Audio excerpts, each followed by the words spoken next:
ও মাওলানা সিয়াম আহমদের পক্ষ থেকে কৃতজ্ঞতা স্বরূপ স্মৃতি স্মারক মাদ্রাসা কর্তৃপক্ষকে দেওয়া হচ্ছে। মাওলানা আবুল হাসান ও মাওলানা সিয়াম আহমদ।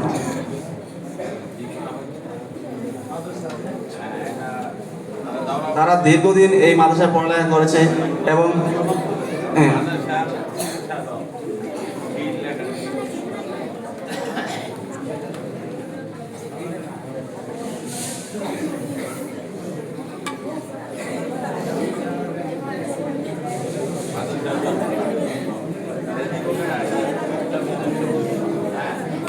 মাওলানা আবুল হাসান ও সিয়াম আহমদ আমাদের মাদ্রাসার কর্তৃপক্ষকে ক্রেস্ট সম্মাননা স্মারক স্মৃতি হিসেবে তুলে দিচ্ছেন।